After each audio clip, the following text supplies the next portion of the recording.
Two options, kill or be killed. I'll see what I can do! Get out! I'm impressed!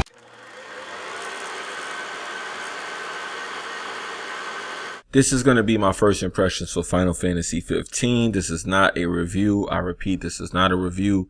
The game has way too much content and I did not spend enough time with it to do a full review. So this is going to be basically a very light form of a review. Me pretty much telling you my thoughts on the game so far with the time that I spent with it. And if I think maybe it's something you might be interested in. So let's get straight into it. First of all, let's talk about the actual game itself. Okay, this Final Fantasy returns to the original Final Fantasy type of gameplay from 7, which is the one that I preferred the most, except for it gives you the option to use turn-based or active, which is open world RPG style or turn-based RPG style where you take turns. Now, this is a great feature because the active play is the reason that I actually chose to purchase this Final Fantasy and I have returned to the series. I used to be a fan of this way back in the PS1 and PS2 days. So it's good to see that returning because that's the reason I decided to jump back into Final Fantasy. So with that, you can have the strategy of playing open world, and with harder bosses or characters, you have the turn-based action. There's parts of the game where you can play active and actually go up against higher level characters and beat them simply by shucking and jiving. Whereas if you had turn-based, you would have to take turns and you would simply die from all the damage you would take. So things like that are pretty good and it adds an element to the game.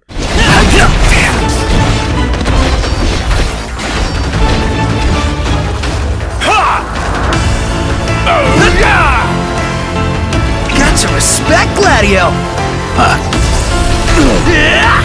So that right there is pretty unique and good in a way for people like us who want to play that style, because it's something like maybe a Chronos Trigger style versus a Final Fantasy 7 style, if you want to put it into perspective. Let's talk about the game's performance. The FPS didn't really give me any issues. People were claiming that there were FPS issues. Now, the game did have a patch while I was doing this review, so it's probably going to improve that even more. But at the moment of play, I didn't have any FPS issues, as you can see from the footage. There's no skips or any dips or any of that stuff. So the only time I can notice FPS is when you're like panning the camera and moving around. Of course, that's the difference between 30 and 60 frames. At 60 frames, the camera just moves it just moves slightly more steady, in my opinion. It deals with motion better when you have higher frame rates. But on console, it seems to not really play that part. Now, with that being said, as far as the characters and the development, the characters have a very advanced skill tree set where you can develop your group, you can develop your magic, you can develop a lot of various things. You can develop your vehicle, you know, you can build up a lot of different things in the game. Pretty true to RPG, but definitely more on the advanced side, not the kid-friendly side. But there's a lot to learn. You can do a lot of unique things like build a camp, and when you build a camp, your character can restore his health that way. You can also eat. They prepare food for you, and when you prepare the food, it gives you bonuses. There's a lot of very unique things that I like in this game that makes sense for RPG styles, and it also makes sense for modern times. You know, there's parts where you're in the car, and if it's a long drive, the characters actually have like funny animations, and they get into like fights and stuff. And this is all just randomly generated. So the game has a lot of content and a lot of unique things that I haven't seen in any other RPGs. Now, keep in mind, I'm not a huge RPG fan like that. As far as I've been out of the loop for a while, I only play a certain types. Like the last RPG I played was Witcher and The Division, which is definitely a different type of RPG from this. Okay, so I'm not going to really include it in the same category, if you understand. So with that being said, overall, the performance of the game is very good. The graphics look good.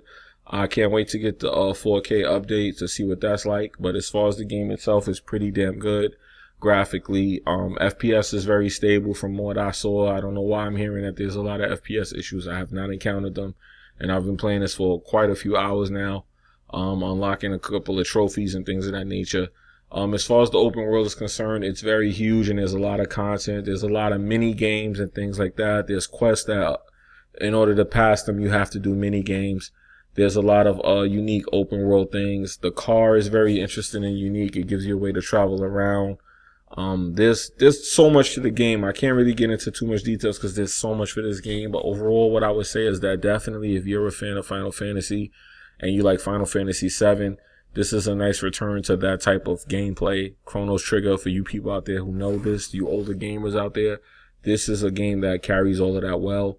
Now, I haven't been noticing any weird little things because some of these JRPG style games have a lot of weird things that are like a certain type of humor that I do not have. So I don't like that. So I haven't seen any of that in the way. There's a couple of weird little jokes here and there, but it's nothing that will turn you off from the game. And, you know, pretty much my first impression of the game is that it's a go. It's pretty good. I like it, and it's a great return to the RPG scene for me. I'm definitely going to be checking out everything this game has to offer. If you guys have any questions or you want to know anything about the game, just ask me in the comment section and I'll answer them. Besides that, there's nothing else really left for me to say. I don't know if, you guys want to ask me anything and I can answer it for you. But as far as the game itself, the story and everything's pretty good. They said that this took place after the events of the movie, but clearly that's not the case because I see Noctis' father is here, and that's not the case. So I guess all of this stuff will unfold, but I will give you some advice before I finish this commentary, giving my impressions. I suggest you do actually go watch that movie because it's pretty good. The new Final Fantasy movie, I watched it and I thought it was pretty good, and it adds more content to the game itself, and you'll understand it better. So with that being said, like I said, just let me know what you think in the comment section below. And I like what they did here because I know with active gameplay, you can fight harder bosses and actually beat them due to the fact that you constantly have open world control, as you can see in the footage, or you can have turn-based, which is where you take turns. But, with that, you have to be careful what you do because you have to take turns and harder enemies can hit you and kill you in 2 hits. So with that being said, this is your boy Jimmybgaming. Let me know what you think in the comment section, guys. Like I said, I'm here to answer some questions for you guys and let you know, of course, in a few more hours, everybody will have this game, and they will be able to make their own assumptions. I'm out of here. Peace.